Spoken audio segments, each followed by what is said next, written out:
తిరుమల శ్రీవారిని దర్శించుకున్నారు వైద్యారోగ్య శాఖ మంత్రి దామోదర రాజనరసింహ. వీఐపీ విరామ సమయంలో కుటుంబ సభ్యులతో కలిసి శ్రీవారి సేవలో పాల్గొన్నారు. దర్శనం తర్వాత రంగనాయకుల మండపంలో వేద పండితులు ఆశీర్వచనం అందించారు. ఆలయ అధికారులు పట్టు వస్త్రాలు సమర్పించి సత్కరించారు.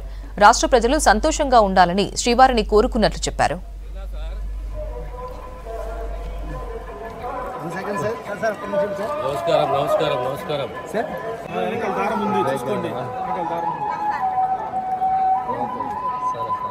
రాష్ట్రం అన్ని సుభిక్షంగా ఉంటాయి.